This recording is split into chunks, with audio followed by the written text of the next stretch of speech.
Good evening. I'm Albert Carnesell, Dean of the Kennedy School, and it's my privilege to welcome you here tonight. Tonight's forum event is sponsored by the Institute of Politics and two of the research centers in the Kennedy School, the Center for Science and International Affairs and the Joan Shorenstein-Barone Center on Press, Politics, and Public Policy.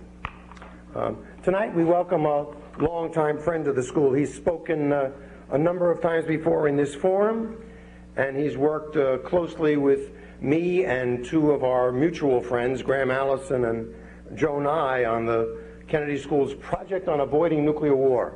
And so far it's been a great success. More importantly, he's the father of a Kennedy School student, Adam Gelb, who's a second-year MPP, and who we've already arranged, as I pointed out earlier, to flunk 2 courses this year so we can get Les back again next year. Les Gelb was graduated from Tufts University and then earned a master's and doctorate degree at Harvard University in the Department of Government. He joined the Defense Department in 1967 and directed what was then called the Vietnam Task Force that produced a group of documents that came to be known as the Pentagon Papers. In 1977, after stints at the New York Times, the Brookings Institution, and a visiting professorship at Georgetown University, Les Gelb joined the Carter administration as an assistant secretary for political military affairs.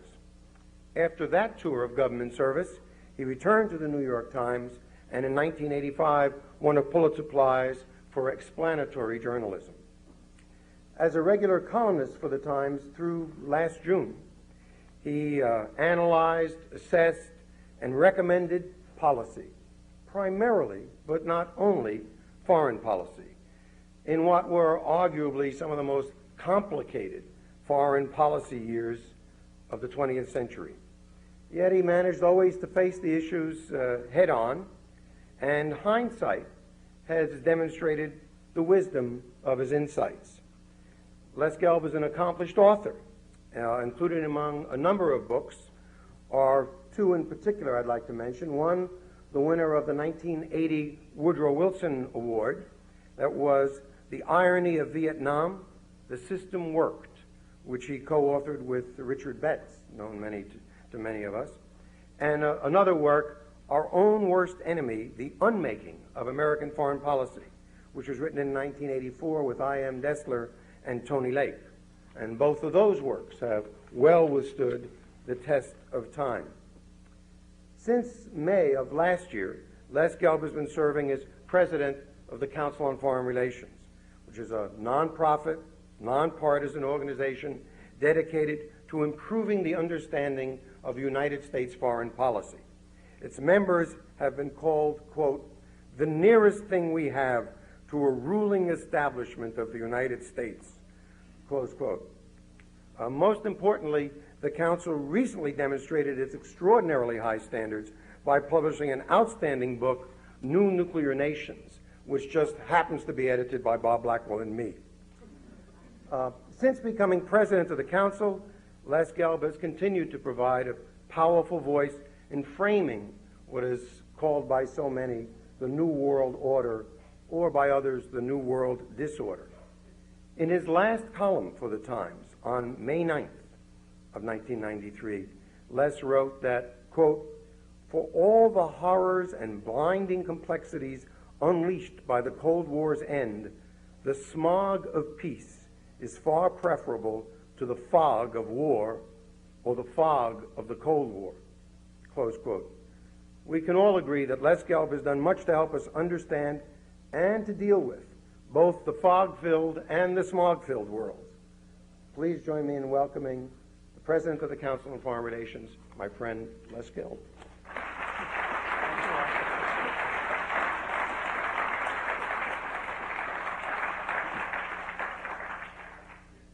This is my payoff for publishing the Blackwell-Carnesell book. I know that what attracted you here tonight was my new position as President of the Council on Foreign Relations. Before I ever dreamed I would take this job, I went to a conference in Moscow, Idaho. It was about 8 or 9 years ago. And when I got off this little plane, there was a huge crowd waiting in this tiny airport, clique lights, microphones, whatever. I wondered who they were waiting for. And when I got into the terminal, they said, "Are you Dr. Gelb? Are you Dr. Gelb?" I said, "Yeah, I'm Dr. Gelb. Would you stand behind the microphone?" And so I saw that all the attention was there for me. And a local television reporter came up to me and thrust his microphone right on top of the other microphones, and he said, "Mr. Gelb, are you now or have you ever been a member of the Council on Foreign Relations?"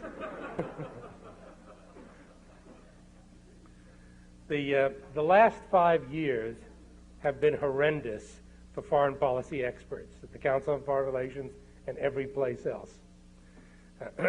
I'll refer to the experts, meaning professors, think tankers, pundits, diplomats. I'll refer to them as they, but I really mean we. But I'm only going to take self-criticism so far. It was a horrible last 5 years for the foreign policy expert, because it's hard to imagine, if you go and check the record, how often we were wrong.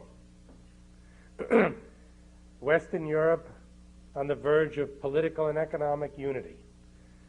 Gorbachev, the Soviets, they'll never let go of Eastern Europe.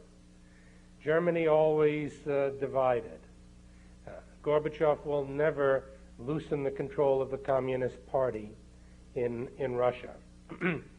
Inconceivable that Rabin and Arafat would ever shake hands. Experts, time and time again, on McNeil era, the op-ed pages of the world, telling you why nothing could be done, largely because they were experts in a world that had just ended. And their expertise was based on what was, not what was emerging. And they were the last to know. The ones who saw most clearly over the last 5 years that change was actually occurring were those less burdened by 20 years of writing to defend. Excuse me. The extent of the errors was such as to suggest systemic faults.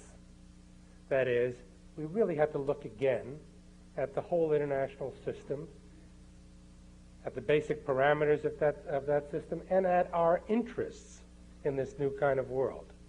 We had to start all over again on an intellectual enterprise that our forebearers did in the end of the 1940s. We had to figure out what was going on in the world and offer new organizing principles for dealing with that world. We were all on an equal footing, except the foreign policy experts who were behind. Now, why under these circumstances should you pay any attention to me, having admitted this kind of failure to you? I can only offer anecdotal evidence, anecdotal reasons. A number of years ago, when Punch Sulzberger told me I was going to have a column for the New York Times, after telling my wife, I immediately called my mother in the nursing home, a rather feisty 87 years old at that time. And unfortunately, she had started reading the New York Times late in life. And I said, Mom, I'm going to do a column for the New York Times. So she says, well, what exactly does that mean? I said, well, I'll be writing again. She said, well, didn't you write before? I said, yes, but this is different. I'm going to be writing what I think. She said, you didn't write what you think before? And I said, look, Mom, this is really the job I want. She said, well, if that's what you say, I believe you. And she calls back the next day, and she said, now, with this new job as a columnist, does that mean they take your name out of that box on top of the editorials of the people who run the New York Times? I said, yes, they do take the name out of the box. She said, is that good? I said, well, it's neither good nor bad. If you want to be a manager, that's where your name goes. If you want to write, as I do, columnist job is much better. She said, well, if that's what you say, I believe you. Some months later, when the announcement came, some good Samaritan at the nursing home ran to her with the New York Times to show her that the story was on the next to the last page. She calls me up and she says, I see the story about you're doing a column at the New York Times is in the paper today on the next to the last page. And when you had the job you're giving up, the story was on the front page, and they had your picture on the front page. And now, you're on the next to the last page and no picture. I said, Ma, and she said, well, I know. If that's what you say, I believe you. I ask for no less credence from you than my mother was prepared to give me. You have to make a leap of modesty. You have to make a leap of modesty to begin coming to terms with what's going on out there. But the first step to get beyond is the phony debates that have been dominating our discussions. And they really have been phony. It's what you do when you don't have anything consequential to say. You say things that don't make sense to score debating points on your rivals. One phony debate is over whether the country is going, isolationist. Are we going to be isolationist or internationalist? It's truly nonsense, because Americans have never been more internationalist than they are today. Americans evince a strong skepticism about use of military force abroad, but that skepticism is justified by the previous 50 years. They want a president who wants to use force to show them. They have every right to do so. That doesn't mean they're isolationists. The country is internationalist. It can't help but be otherwise. Another phony debate is whether our priorities should be foreign or domestic. In this kind of world, they're foreign and domestic. You're not making a choice. You must do both. President Clinton, has emphasized the domestic priorities, and I don't quarrel with that. It's a question of balance, not either or. Then there's the issue of whether our foreign policy should emphasize multilateralism or unilateralism. Well, we've hardly done anything unilaterally for the last 45 years. Grenada is the only thing I can recall. Other than that, anything we wanted to do of a serious nature, diplomatically and especially militarily, had to be multilateral. NATO was a multilateral organization. I didn't hear anyone at that time complain that we were abandoning our right to defend American interests.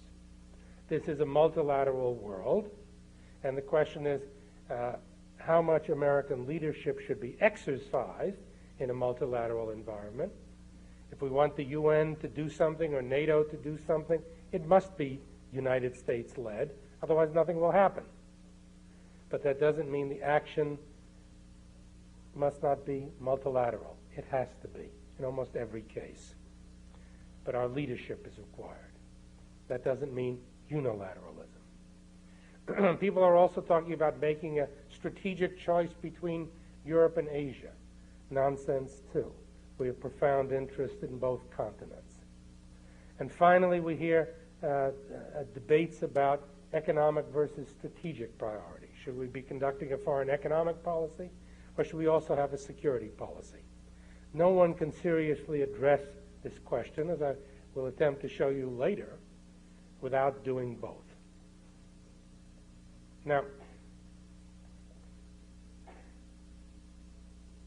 maybe the worst of the phony arguments has to do with comparing George Bush's foreign policy with Bill Clinton's foreign policy.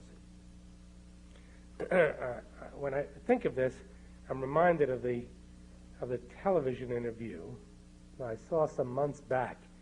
It was Joan London on Good Morning America interviewing an ex-FBI agent who was in jail for murdering his source. You know Joan London, she's the one who interviews Edward Teller at 7 o'clock in the morning. And she was interviewing this ex-FBI agent who had killed his source. The source's friends had written a book a few years before condemning him, and he had now written his rebuttal.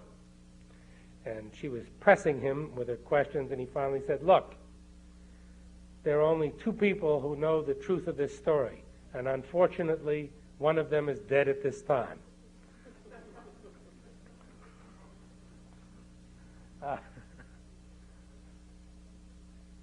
George Bush has been gone a little over a year, and that's all it takes to forget anything that happened a year ago. There's just so much to think about. He's gone. It's hard to remember what was good or bad about his foreign policies. He did a fantastic job putting together the coalition to fight the Persian Gulf War and fighting the Persian Gulf War. But what he did in Iraq before and after wasn't very good. He did a good job. Bob Blackwell did a very good job on the issue of German reunification. But you go look at his commitment to Gorbachev, it sounds quite reminiscent of the way people are complaining about Clinton's commitment to Yeltsin today. Somalia, George Bush, after refusing to do a thing about Somalia for months and months, while the death toll was rising, all of a sudden decided to put in 24,000 troops to do God knows what. Haiti, he did nothing, and the immigration crisis built up there to the point where it was a problem for his successor. He had done nothing. In Bosnia, he had done, to my mind, worse than nothing by initially encouraging the Serbs to keep Yugoslavia whole. This was not a great foreign policy record. Bill Clinton's is not a great foreign policy record either. I would say the main difference between the two is that George Bush was much more conscious of the importance of American credibility, of the criticality of American credibility in the conduct of foreign policy. It's to take America seriously, which is an essential element of being able to do anything abroad. But in essence, it seems to me, George Bush promised less and delivered it. Bill Clinton made a lot of promises and hasn't delivered on any of them. We've got to move these phony debates aside and get on to real questions, very tough questions, the intellectual questions that lie at the very core of figuring out what the world is all about.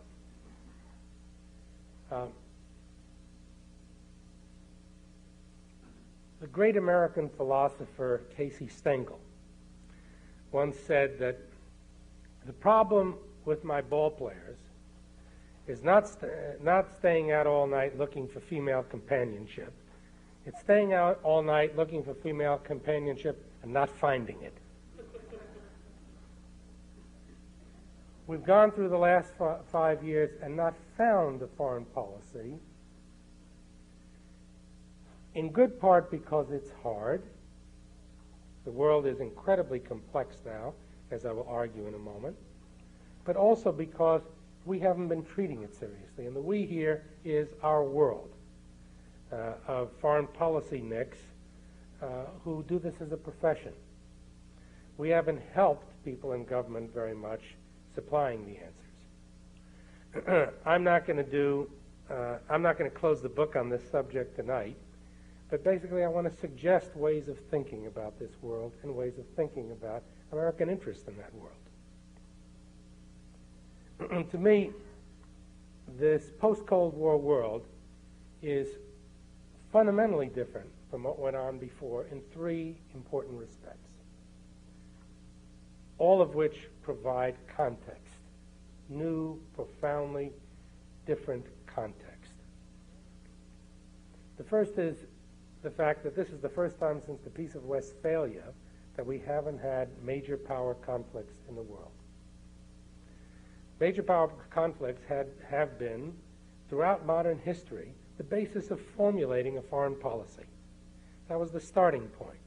You figure out what the big guys were doing to each other, you frame your policy accordingly. You figure out what kind of military you needed, what kind of allies you needed, the foreign policy to buttress it, the economic sacrifices that you would make accordingly. Without the major power conflicts as a starting point, it's hard to figure out how to begin to figure out your foreign policy. One of the, I think, mistakes we've made in the last several years has been to argue that the starting point is now economic interests. Economic interests are critical. We ought to be pursuing them. They represent important ends in American foreign policy. But it's hard to see economic interest at the core of American foreign policy because I don't know what you can derive from economic interests. What kind of military posture do you need? Alliances, domestic trade-offs, foreign policy to support it. What size army do you need to back trade liberalization?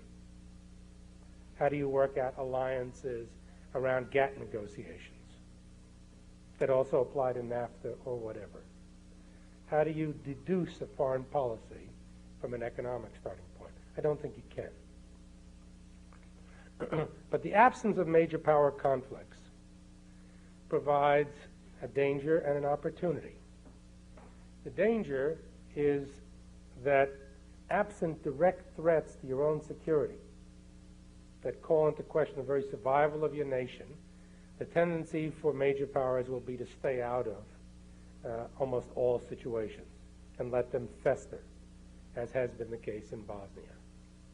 The opportunity, obviously, is that major powers have a chance to cooperate, to deal with problems long thought to be unresolvable.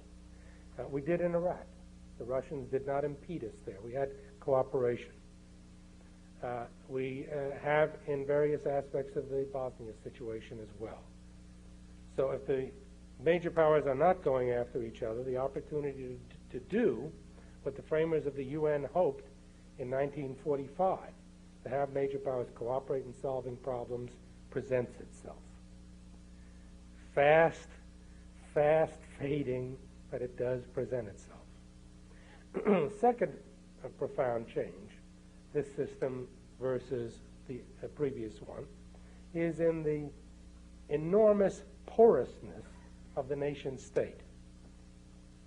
The nation state was never a closed shell. It always had holes, but now it is truly porous. It's hard to think of important problems in the areas of health, epidemics, AIDS, environmental issues, drugs, international economics, where you can make telling decisions simply on a national basis. It requires international cooperation. 40 years ago, some 2 to 3% of U.S. trade was, 2 to 3% of U.S. gross national product was taken up in international trade. Now it's 16, 18%. And years ago, when nations did business with each other, it was mostly in the form of trade, and the payments were mostly payments for goods and services. Now you have more than $1 trillion moving over national borders every day by 25-year-olds being ordered to press buttons on computers. Money chasing money, investments. George Soros often seems to have more power than the U.S. Treasury. Private decisions. A huge vacuum opening up that governments can't fill, that are being filled by businesses, by human rights organizations, relief organizations, Kennedy School programs in Russia, and the like. The danger is one of accountability. You don't have governments, sovereign elected units, responsible units dealing with these problems. How do you hold the doers accountable? The opportunity, also considerable, that is, you actually might get some problems dealt with governments out of the way, being able to deal with them through private means. The final profound change, basic parameter that we've got to look at, think about in terms of its impact on the international system, is the worldwide importance of Asia, and probably Asia being more important than Europe for the first time in more than 1,000 years. We haven't thought about Asia on the world scene, maybe since the Mongols tried to come into Central Europe. Now, it's impossible to think about anything in the world without considering Asia. Asia counts. We all know by now that the United States does more trade with Asia than it does with Europe. Less known, but also true, is that Europe now does more trade with Asia than it does with the United States. When economic wealth traversed the Atlantic 100 years ago, it ended up changing everything about world politics. And as wealth goes across the Pacific 100 years later, it's going to end up changing almost everything as well, from culture and communications to the military balance. Even today, Japan is the second largest spender on defense budget in the world, after us, already. And that all discounts how much China spends. You know, they spend 3 cents per soldier per day, so it's hard to establish comparability. But the Chinese are spending a tremendous amount. The Asians have been growing at double-digit rates for a decade or more, and will do so, it seems, for many years to come. And it gives them economic power, and it also gives them cash for the purchase of arms. The Chinese are in the market buying first-class modern armaments today. Indonesia, 9 months ago, actually purchased an entire navy from Germany, a good chunk of the old East German Navy. Malaysia bought a new air force for itself of F-16s. They have the cash there, and military power will create new foreign policy options for the nations of Asia. And that will change things in ways we don't begin to understand. Now,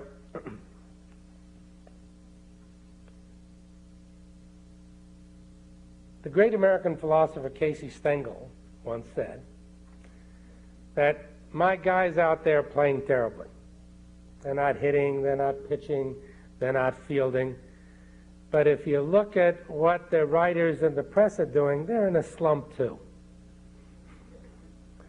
And we're in a slump when we try to translate these new parameters into an expression of United States interests. What ought we to be pursuing in this world?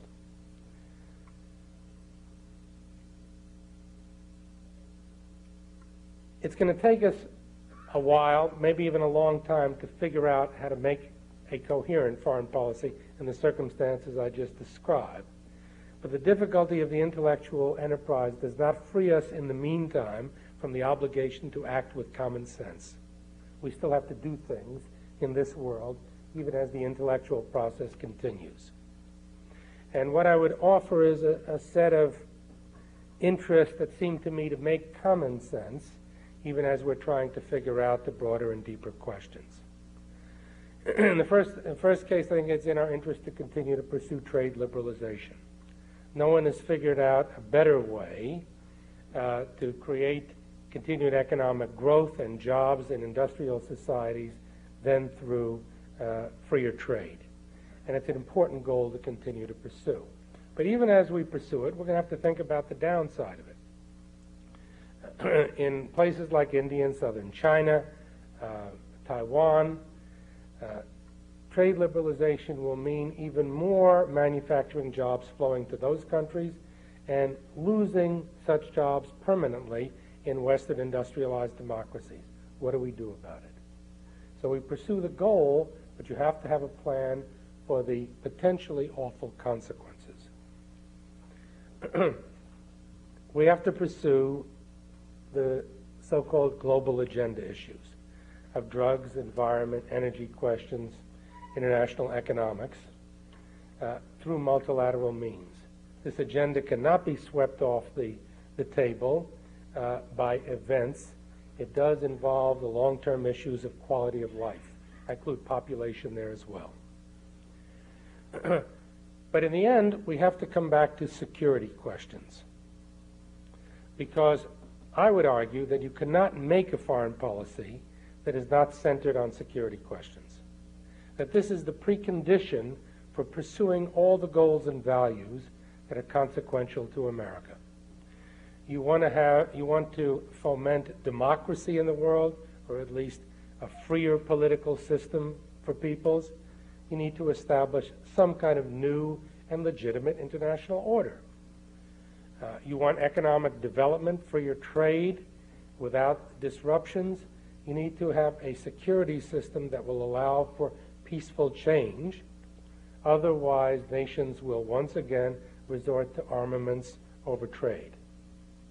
It's the essential ingredient for achieving everything else we want. And we have to start thinking about foreign policy in terms of security issues. Except we're going to have to think about them a different way.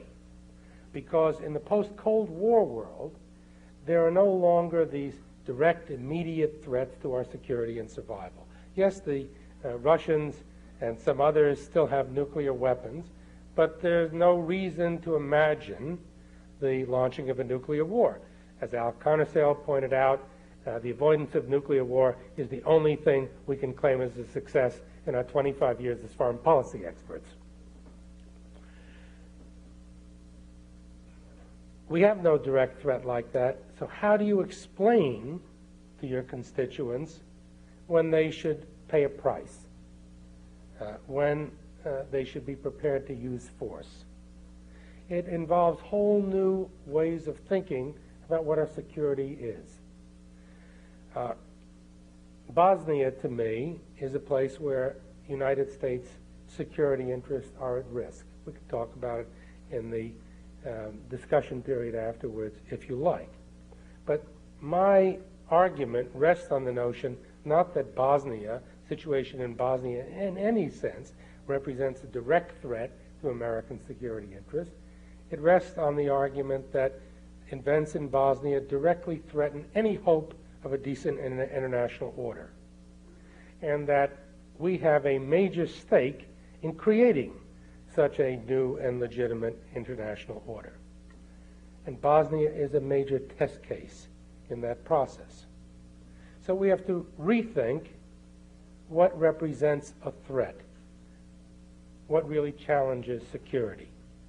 And this is a very tough question, because on its outcome hinges matters of war and peace, life and death. We have to think about old issues like nuclear proliferation in this new world. Is it the same as in the old? Instinctively, being part of that old world, I don't like it at all, and I'm prepared to go pretty far to stop it. But is that so? And how far are we prepared to go to stop these things? People want to get tough, for example, on North Korea. I love the idea of getting tough on North Korea, except I don't know what it means. The North Koreans, perhaps more than any other country I can think of, really could launch an attack on the South in response to so-called getting tough. And how do we get tough when the nations most immediately concerned with that situation, South Korea, Japan, and China, not only don't want to get tough militarily, but they don't even want to consider economic sanctions. So what does tough mean? How do we deal with proliferation issues in those kinds of circumstances? The great American philosopher Casey Stengel once said that the trick to life is growing up without growing old. And the important thing for us at this stage is not to grow weary with this issue far, far too soon, not to apply the old answers to the new questions, and above all, not to think that there are no answers. It's not going to be as easy as when we had one threat, one adversary to order all our thoughts and interests and action. Even that was awfully bad. But it can't be that intellectually easy. It's harder. But we can't believe that there are no answers at all. What this new world represents to me is what our generation never had the chance to do, that is actually to resolve important international issues. What the absence of major power conflicts, the porousness of nation states, the rise in the importance of Asia creates are possibilities for tackling problems that we never had before, and we shouldn't let that moment slip away. I thank you very much.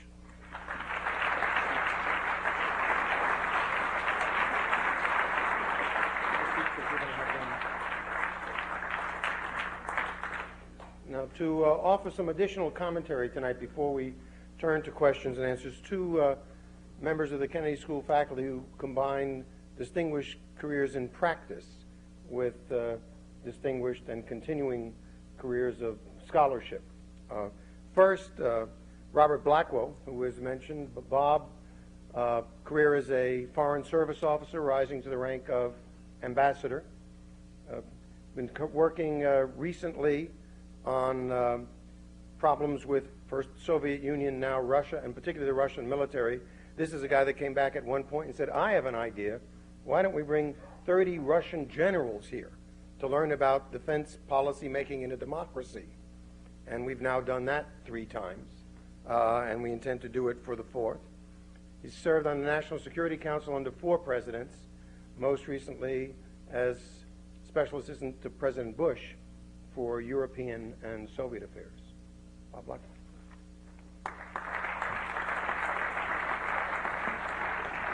Thank you. Les, who also I've known for a long time, had some good news and bad news for me. The bad news was that he offered me a job several times. The good news for him was that it never worked out. Let me just only have 5 minutes. I was struck, though I agreed with a lot of what Les said, with the title about phony debates, because I think that what Les Gelb was talking about, much of which I agreed with, was not could not be characterized as phony debates. In fact, it seemed to me they're very good debates. And let me just go through them. One is the isolationist debate. Well, of course, we're not going to be wholly isolationist or wholly internationalist, but Jefferson and Hamilton argued about the proper balance, and the Federalist Papers are filled with the proper balance, and the American political system was filled with that debate between the end of the Revolutionary War and the War of 1812 about the proper balance, and indeed in the 18th century in Britain they were arguing about the proper balance. And could it be that the proper balance after the Cold War is exactly the same one during the Cold War? To answer no. So isn't that a real debate, and one that we're carrying out now and should? Foreign domestic, the same thing applies. The use of force, of course we're debating the use of force. Our country has always debated the use of force. This is not a phony debate. It's one that goes to the sinews of what we are as a people and our strategic perspective. Multilateral, unilateral, again, you can go back to the birth of the nation about that, not to say the League of Nations, the UN, the creation of the United Nations, and the debate we're having now seems to me about, as with all the rest of these, proper balance. What is the proper balance between unilateralism and multilateralism after the Cold War? Les himself was eloquent about the changes in the international balance with respect to Asia. Could it be that, given what's been happening in Asia that you elegantly described, that the proper balance between our perspectives and concerns about Asia and Europe should be exactly the same as when it was that we worried about the Red Army attacking Western Europe? Couldn't be so. Foreign economic and security, again, could it be that the balance is exactly the same?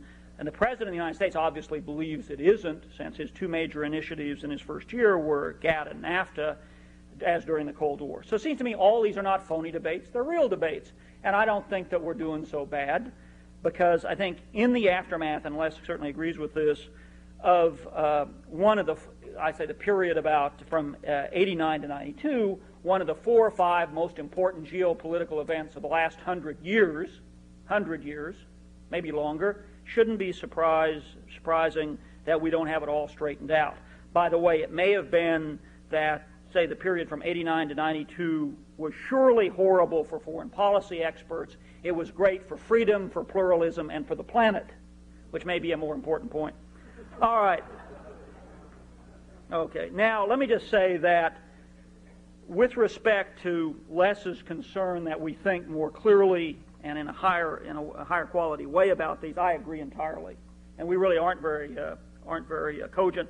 Let me just conclude by saying why we should think more clearly, and what I want to do to essentially add to Les's presentation to say, let's imagine that you're the president or a citizen looking at America's foreign policy challenges for the next 12 months in the context of Les Gelb's plea that we think better, more strategically, more clearly, more cogently about it. Look at these next 12 months. Russia, most of the trends negative in Russia. The honeymoon is over, the romantic period gone, and I would say basically the Bush-Clinton approach of strategic partnership has collapsed, not because of their actions, because of events in Russia. Very rough year ahead for Clinton and for us with regard to Russia. Ukraine could begin to disintegrate in the next 12 months and could produce the first conflict ever between two nations with nuclear weapons on their soil. Bosnia, well, it's an awful mess. Actually, Les and I disagree about the proper prescription, but we both agree it's a lousy situation. What are the alternatives? One you could say is either the Muslims stop fighting and accept a deeply inequitable division of the territory of Bosnia, or the fighting goes on. Awful. North Korea, Les mentioned. It looks very unlikely the North Koreans will allow access to their nuclear weapon sites. China, it's a good one because, again, it's the debate that's confronted us for more than 200 years. Should the president recommend renewal of most favored nation status for China this summer? Does anybody believe that the Chinese really are going to fundamentally change their human rights approach? Or is this cynicism in the making that they let two dissidents loose and we say they're changing?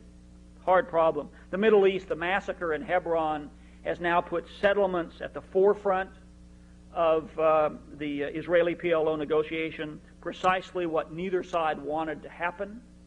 And it is now, that negotiation's hanging by a thread. U.S.-Japanese trade relations, does anybody believe that Clinton can really make a fundamental difference in the way the Japanese handle their external trade?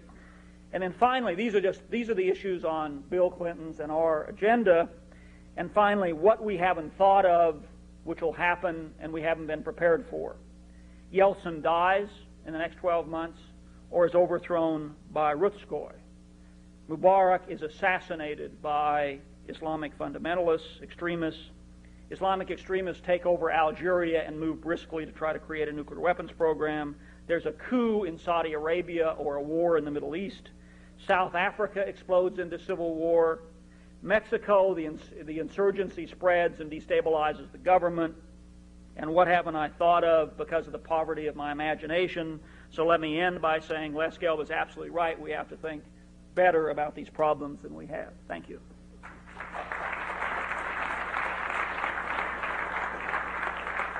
Thank you, Bob. Now our second respondent, also a distinguished career of practice and scholarship, Mickey Edwards. Mickey spent 8 terms as a member of the U.S. House of Representatives, was chairman of the House Republican Policy Committee. The Republicans may not have had a majority in the House, but through much of that time they had the White House. And so that gave him a strong voice in the foreign policy of the nation.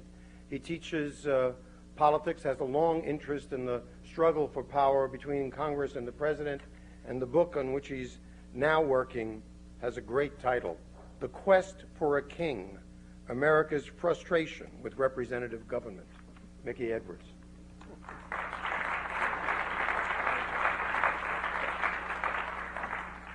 Well, Les, I'm a Cleveland Indians fan, so I'm not going to talk about baseball. I wouldn't touch that. And I want to perhaps narrow the focus a little bit from what you covered and from what Bob covered. I would say, from my perspective, a lot of the foreign policy debates in the are not phony at all. They're very, very real, and they're fundamental.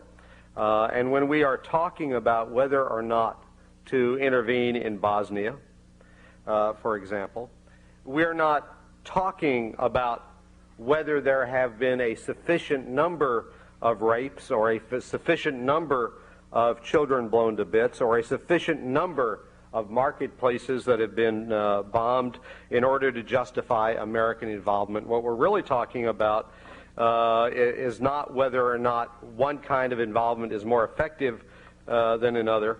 We're talking about whether or not there is an American foreign policy that extends beyond defining immediate, short-term, direct, quantifiable U.S. national interest. When we're talking about what to do in Somalia, whether or not we should turn back the boats from Haiti, whether to grant most favored nation status to the Chinese in the wake of Tiananmen Square, we are engaged, I think, in a very real debate about who we are as a people and about what America's purpose is. And this is not just a debate between the National Endowment for Democracy on the one hand, which sees it as our mission and its mission to promote human rights and freedom and democracy, and then on the other hand, the wide range of sort of new breed isolationists, whether they're from the left, still living the Vietnam syndrome, or the people like Pat Buchanan, who are the America firsters of our generation. You know, I think we're talking about something much more fundamental than that. And I would say, Les, that unlike you and Al and Bob, I have not been involved in the center of foreign policy debate. I have been out in a lot of Moscow Idahos. And I would say that in all of those Moscow Idahos, in state after state after state, there are a lot of people who say, is it true that you are or have been a member of the Council on Foreign Relations? Because these are people in many of these areas who are, in a very real sense, isolationist, xenophobic, and very, very concerned about American involvement in other places.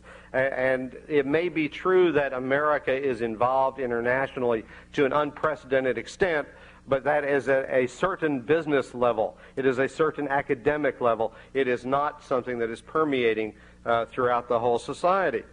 So I do think that we have a problem when we get into debating everything solely in terms of American national interest. If we try to argue that short-term interest is all that matters, we leave out long-term interest. One of the great debates during the Reagan years was when Jeane Kirkpatrick tried to make the distinction between totalitarian and authoritarian governments. And, of course, she was right. There was a distinction. But she made far too much out of that distinction. And I argued at that time that those nations which were suffering under authoritarian rule would eventually overthrow their governments, and the people in those governments would come to have a distrust and a dislike for the United States because we had propped up the governments that were oppressing them. And, of course, it served a short-term purpose because the Reagan administration at that time was able to use this pretense to justify supporting authoritarian governments because they were anti-communist. But, in fact, that was a case of really not looking at the long-term interests of the United States. I think that is still a problem where we are looking at things solely in terms of short-term. One of the ways in which we have done this, and it has been quite disturbing to me, is to look at the number of times when human dignity and compassion would argue for us to intervene in places to save lives, and we are motivated primarily by a concern, if we do that, will we lose a few trade dollars? If we intervene to save a life, will we lose $5 for some American corporation? I find that disturbing, and I had heard actually what you said before, Les, and at other times in reading your stuff, perhaps a little more critical of Bill Clinton than you were here. Let me just add, while I hope it hasn't fallen on me to be the one who defends Bill Clinton, I certainly hope not. The fact is that while the Clinton administration has a fairly miserable record in foreign policy, so too, as you pointed out, did the Bush administration. It was the Bush administration which misled Iraq, which misread Russia, which ignored Tiananmen Square. And so I do have to say, for those of you, and I hear this all the time, criticizing the Clinton administration, there's not a lot of glory for Republicans here, too, unfortunately. This is not a matter of whether we're going to be the world's policeman. It's not a matter of whether we're going to be the world's policeman. It is a matter of whether we're going to take limited steps, not ground troops, not Vietnam, but an occasional, forcing the Serbs, for example, to move their artillery further back to save some lives, stepping in to allow the Muslims in Bosnia to be able to defend themselves. Those, it seems to me, are very real concerns that don't address immediate short-term interests of the United States, but our role as defenders of democracy. Let me conclude with this. I have attended some of the IOP forums and study groups, and I have heard in some of them people who will sit there and argue that the United States should not impose its principles on other nations. It's arrogant for the United States to impose its principles on other nations, and therefore it is wrong of us to insist that other nations enforce human rights and honor human rights. That it is wrong of us to declare that Western sense of justice is better somehow than arbitrary detention or arbitrary execution, because that is pushing American values on the rest of the world. I don't even know how to answer something like that. But I would suggest that in the case of Bosnia, to come back to that, what we have done in terms of the peace agreement, if that is what it is we have not taken a non-policy. We have taken a policy. To not act is a policy, and the policy that we have taken is the policy of Chamberlain and the policy of Munich, where you force the victims to surrender their property because they were the victims. So I would just suggest to you, Les, I agreed with virtually everything you said, but I would argue that this is a very real debate, that this is a very fundamental underlying issue that we have to come to grips with in America. Because if we are going to sit back and watch people be murdered everywhere from Tiananmen Square to Bosnia because it is just so complicated an issue and so many ramifications if we get involved, then we in fact may save some trade dollars, but we will lose our soul in the process.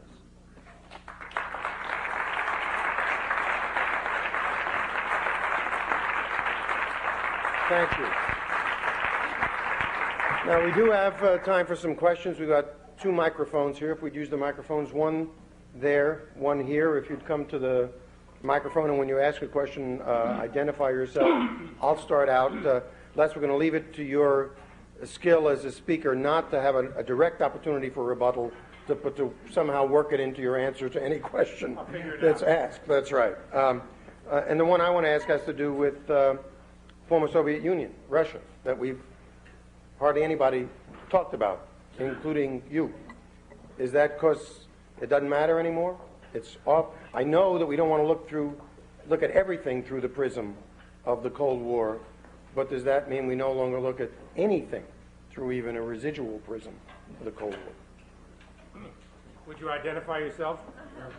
Yeah,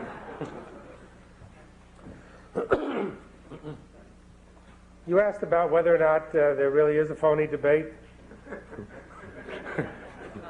I didn't address Russia specifically and didn't talk about Bosnia specifically, although my views on that I think are quite well known. Excuse me. Because I thought it's important to try to pitch our discussion at a certain point, not on the case-by-case concerns, where I know Bob Blackwell would agree with me. That he's not going to make policy from a laundry list, and that nobody could hope to make policy from a laundry list. That you have to have some concepts that guide what you think your interests are in the world. What's important, what's a threat, what you can do, what you can't do in this present context. Russia is a prime example of that. How you have to think about Russia in the context of this changing world and what our interests are in this changing world. Russia was at the center of American thinking during the Cold War, and it had to be. We can argue, indeed we did argue, about how much at the center it should have been. But today, I think it's very important to try to put in perspective what Russia can or cannot do to threaten the kind of international order I was in very vague terms talking about. Russia will be a pain in the neck. They can be a pain in the neck. They will be a pain in the neck. They will be asserting their interests in the old Soviet empire, the old Russian empire. We can count on it. Are we prepared to go to war over any of these things? Now, let me step back. Are we prepared to make that concern the center of our foreign policy? Are we prepared to make the question of who governs in Moscow the center of our foreign policy?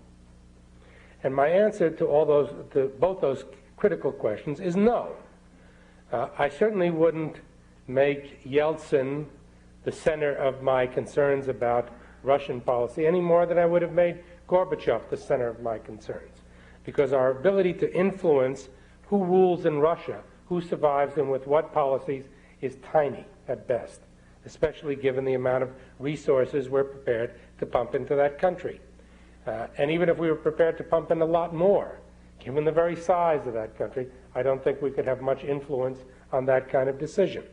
Nor do I think Russia should be the center of our foreign policy universe, because we'll end up not acting in our own interest when I think we should. In the case of extending the NATO security umbrella eastward, creating open paths for Eastern Europe to join NATO, we essentially walked away from that decision not because we thought it was unimportant to include the Eastern Europeans under our umbrella, but because we were afraid that the Russians wouldn't like it. That's a very bad reason for not doing something we consider in our interest. Now, when I say extending the NATO security umbrella, I don't mean making him a member of NATO tomorrow, but I mean making clear that they belong in the Western security orbit, and that our expectation is, everyone's expectation is, that their security will matter to the United States and to the West. Now, you'll say, well, what can we do to back that up? And my answer will be, what could we do to back up the defense of Western Europe when we created NATO?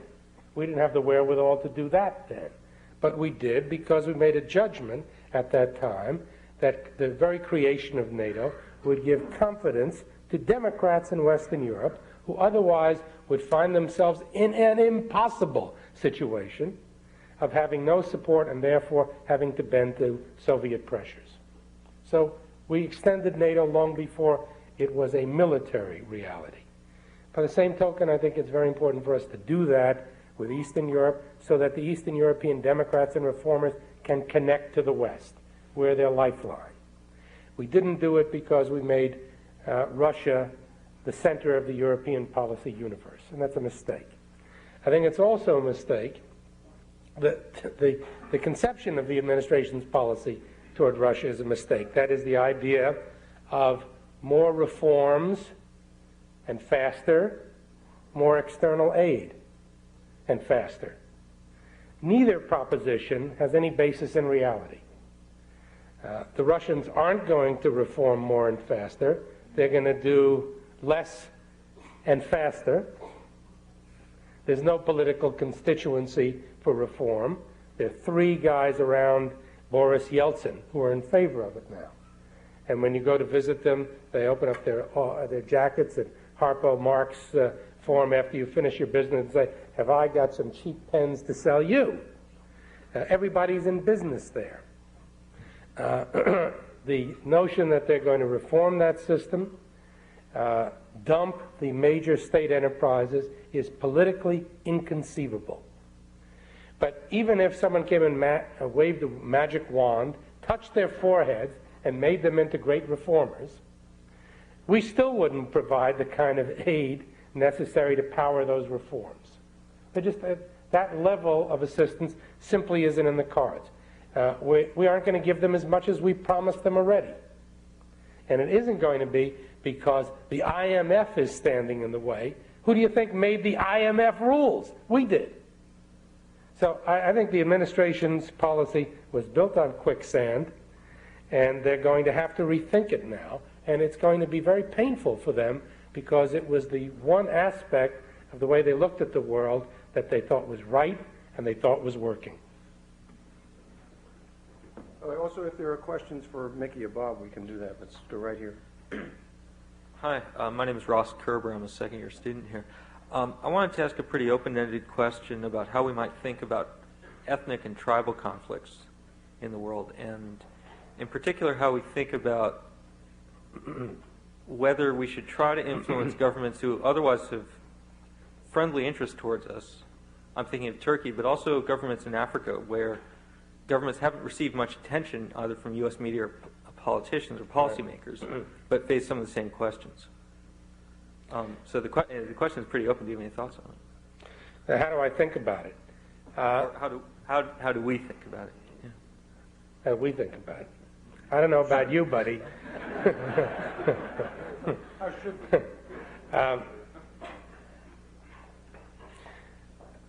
The answer is I don't know. When it comes to dealing with ethnic civil conflicts around the world, I can't begin to make judgments about that simply based on what I see in CNN over the course of 2 weeks. I'm not going to do that.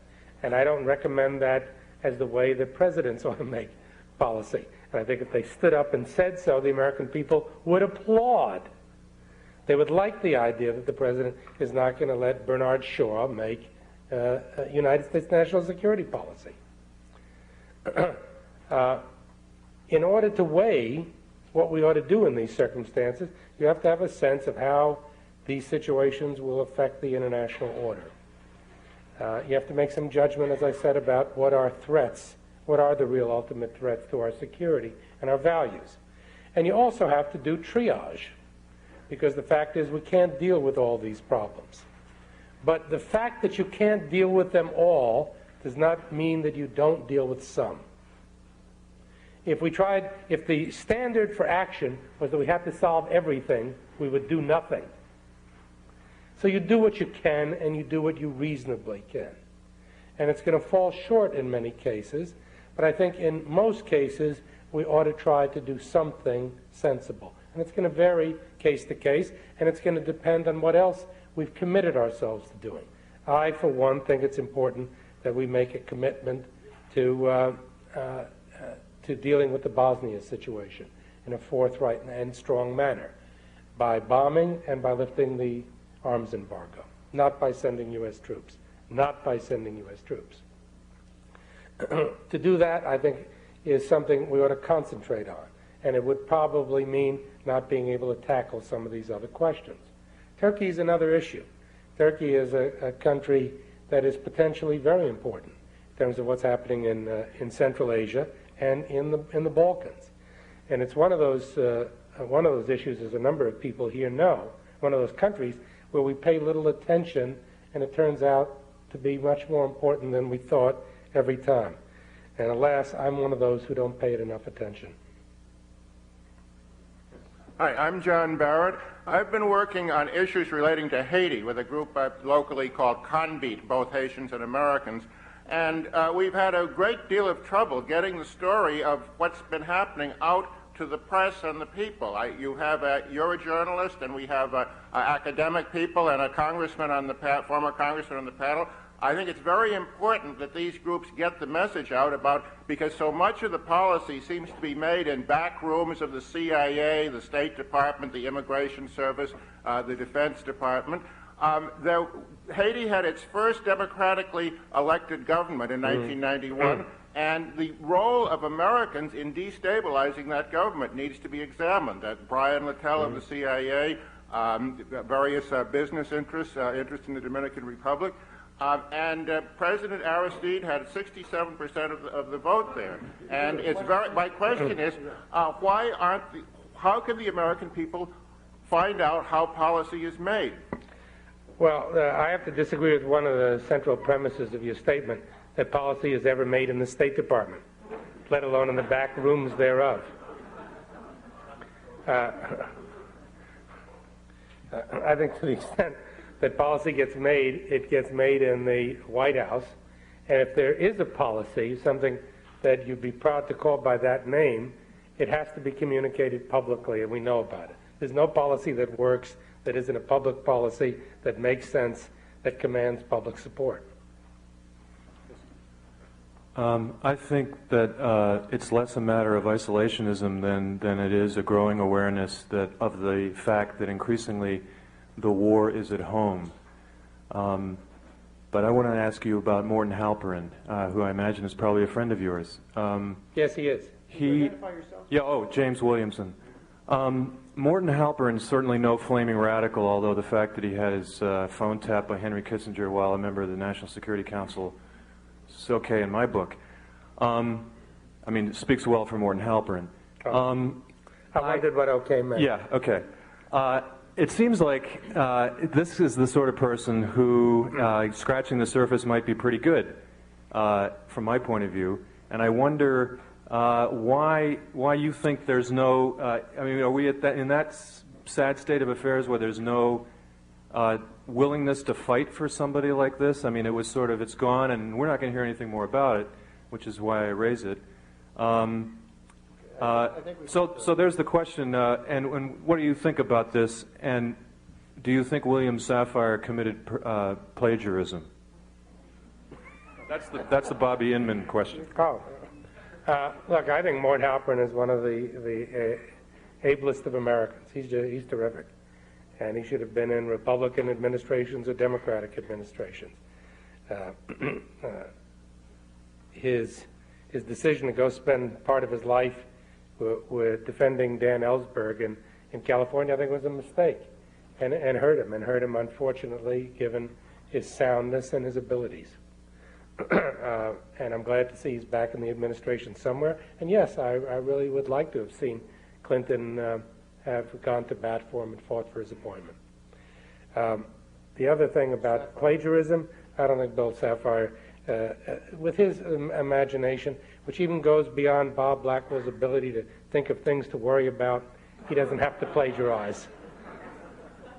Would you just two more here? Yes, right. My name's Keith Morrison. I'm a mid-career student here at the Kennedy School, and I had a question about the future of the Department of Defense. And they seem to be one institution facing some tough questions in the post-Cold War world. Are they a war-fighting institution? They seem to be at the forefront of the opponents of any intervention into Bosnia. Are they a mini State Department in international diplomacy and trade matters? Are they a mini Commerce Department running a defense conversion in industrial and technological policy? If you were Secretary of Defense, or how would you advise the President on the future of the Department of Defense? Well, the answer is the Pentagon is all of the above. Does all of those things and some other things too. It's also a jobs program. It's also a vast intelligence operation. Most of the intelligence budget goes to defense programs. What would I advise the President to do about the Pentagon, about defense policy, defense budget levels? That's a very serious question. I would do it in justice in the 30 seconds I'm going to allow myself. I think in the post-Cold War world, we do not need to have military spending comparable to levels of 1983-85, roughly $230, $240 billion. That we have to put our minds to an military-industrial system and force levels and capability consistent with a lower spending level. Because I think the kinds of direct threats that we built a budget to deal with 10 years ago don't apply today, and we haven't used sufficient imagination and discipline to figure out how to live with a smaller military establishment.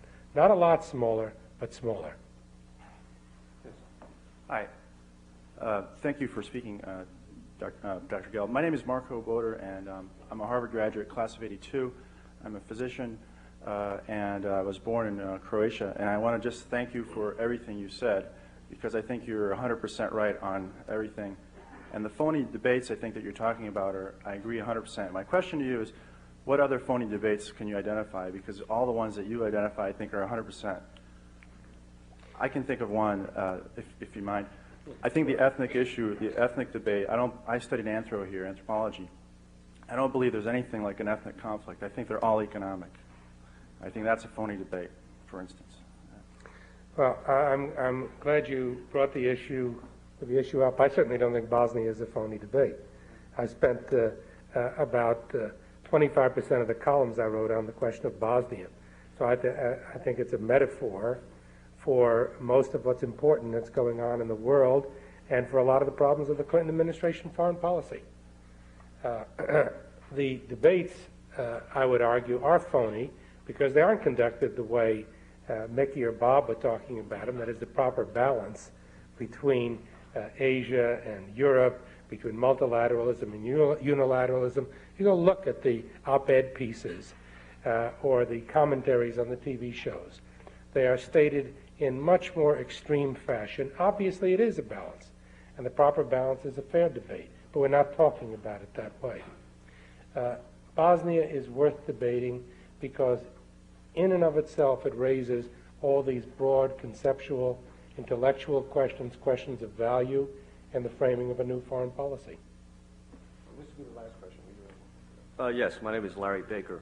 Mr. Gelb, this question is asked in particular to you and any other member who would care to offer their views on this question. It's in regard to our own hemisphere, something a little closer to home, 90 miles off our coast. I'm sure you know what I'm talking about. It's Cuba. I'm talking about our own Cold War dogma, the Monroe Doctrine, whatever that means in today's world. Our own boycott, our particular vindictive policy towards Cuba. Do you think that we're waiting for Castro to disappear from the scene before we offer them any measure of accord, any measure of reaching out and trying to solve some of our own problems closer to home? To me, it's... One question to a customer. Yes. Well, this is the same question. I'm just elaborating and expounding a little bit on this. In regard to trade and the fact that there are a lot of American businessmen that are dying to get in there. But in particular, do you think that maybe we need to experience a little more glasnost and perestroika here at home? And in particular, one more thing. One more question. Well, this is all the same question. It really is. I'm sure Mr. Gelb can... This is the last thing I'm going to say about that. In regard to the Council on Foreign Relations, would Mr. Gelb like to respond a little bit more in terms of what maybe the policy is there in regard to Cuba, as well as what his thoughts are? The Council on Foreign Relations policy? Yes. Yes. Thank you. The Council on Foreign Relations has no policy. Sometimes I wonder whether it has a pulse. Here you have everybody in that organization from William Buckley to Daniel Ellsberg. Do you think they sit around and agree on what our policy should be toward Cuba? Somehow, when you look at the broad range of America that fortunately sits under that council tent, you realize that agreement on a policy would be utterly futile. What's possible, and what I would like to make of the place, is one where you have serious discussion of just the issues we're talking about, including what you do about Cuba. Cuba is not going to go down as a profile in courage, either for President Clinton or the leaders of Congress. We do have a situation there where we see Castro is on his last legs, and when he falls, that country can collapse into civil war unless something is done in advance, unless we begin to lay the groundwork for it. And so far as I can tell, the only thing keeping us back from beginning to lay that groundwork is the fear of our leaders in Washington of incurring the wrath of Cuban Americans. I don't think that you disregard politics. No politician can stay in office if he or she does. But you just have to ask yourself what price you're going to pay for re-election, how important this issue is. And I think, alas, American leaders have not been prepared to put their careers or their other goals on the line over Cuba. Do you really feel we're hamstrung by Cuban Americans in regard to Cuba? Please join me in thanking Les for a delightful evening. Thanks very much.